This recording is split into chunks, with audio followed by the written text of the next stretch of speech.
connard.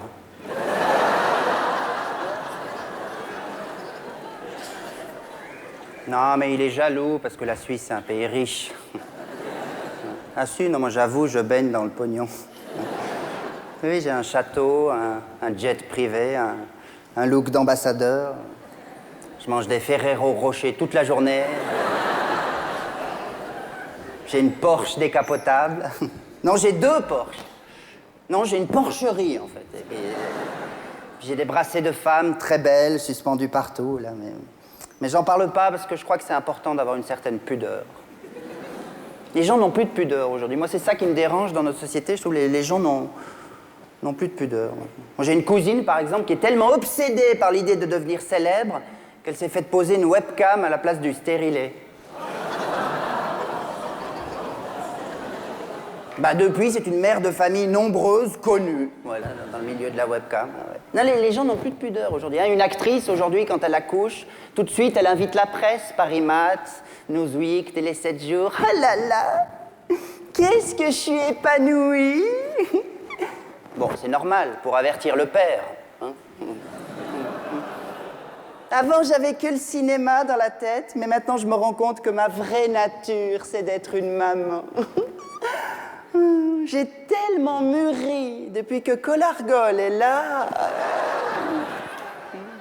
Ça, alors les stars, elles peuvent pas s'empêcher de raconter leur vie tout le temps, partout, dans les magazines. Guillaume Depardieu se confie, depuis qu'on m'a coupé une jambe, je suis beaucoup moins stable. Bah, je dis ça sur les stars, je m'en fous, j'ai rien compris. Mais un peu de pudeur, quoi. Moi, ça me viendra jamais à l'idée de raconter ma vie comme ça, tout déballé. Moi aussi, j'ai un petit garçon de 2 ans. Eh bah, j'en parle pas. Pourtant, hein, j'ai tellement mûri depuis que Albator est là. Non, mais c'est vrai, quand on devient parent, on passe par tellement d'émotions. Hein, ouais.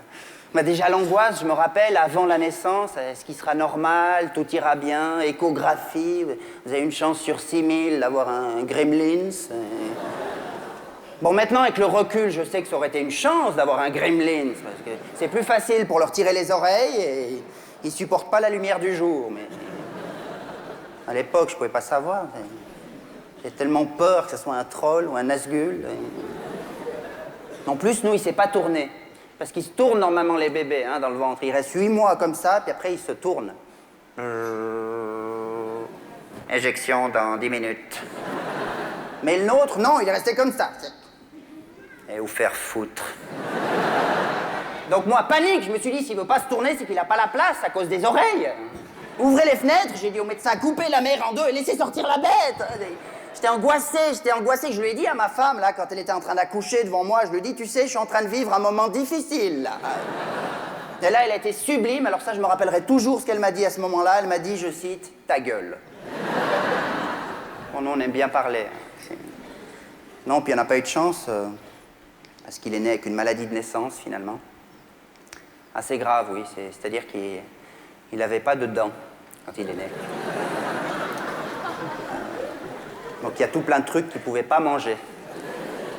Le nougat, par exemple, il ne mangeait pas.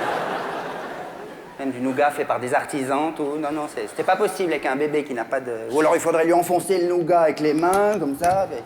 Après le bébé, il se retrouve avec du nougat en barre, là, et comme il a les sphincters qui ne fonctionnent pas, après il va nous chier du nougat.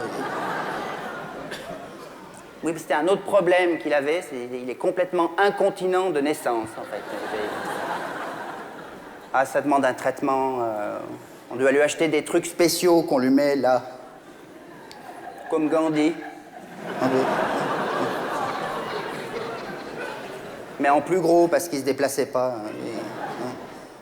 Ouais, puis il parlait pas au début, à cause de son problème dentaire. Il gazouillait, comme on dit. Papa. Au début, je me disais, ça y est, je me retrouve avec un serbo-croate à la maison. Bon, il y a un mot qui dit correctement maintenant, c'est non. On va ranger la chambre? Non. On va se laver les dents? Non. On va prendre un bain? Non. On va dormir? Non. Faites-vous partie d'une organisation terroriste? Peut-être. Ouais, il veut jamais aller se coucher et puis il veut toujours se réveiller tôt. Ouais. Il nous fait chier. Non, c'est plus quoi. Il faudrait que je lui raconte des histoires, mais bon, moi, j'ai plus l'habitude de raconter des histoires. Moi, chaque fois que je rentre bourré à 2 h du matin, ma femme me dit « T'étais où ?» et me raconte pas l'histoire. On perd vite. Il n'a qu'à prendre des médicaments s'il n'arrive pas à dormir. Moi, je prends beaucoup de médicaments. Bourgogne, Riora, Montepulciano. Des fois, je prends des génériques, du Beaujolais nouveau, de la villageoise. Mais non, lui, il supporte pas, ça lui donne un regard un peu vitreux, comme ça. Donc voilà, faut lui faire son biberon, chauffer du lait. Comme si on avait que ça à foutre. C'est là que je me rends compte que ma vie a vraiment changé, parce qu'avant, je passais ma vie à mettre des bières au frigo, et maintenant, je chauffe du lait. Parce que Monsieur Bébé n'aime pas les bières. Et voilà, donc c'est lui qui décide, c'est le roi, c'est incroyable. Moi, quand j'arrive dans un endroit que je connais pas, je m'adapte, quoi. Je prends ce qu'on me donne, j'exige pas l'impossible, du lait, mais ça va ou quoi? Je sais plus quoi faire, là, avec ses caprices, je sais plus quoi faire, là. Quand je le vois lancer ses jouets par terre, verser l'eau du bain dehors pour voir comment c'est rigolo, ou se mettre du yogourt dans les cheveux avec sa fourchette, je me demande parfois comment un seul ovule et un seul spermatozoïde peut faire autant de bordel. Mais j'en parle pas parce que je crois que c'est important d'avoir un peu de pudeur. Merci beaucoup.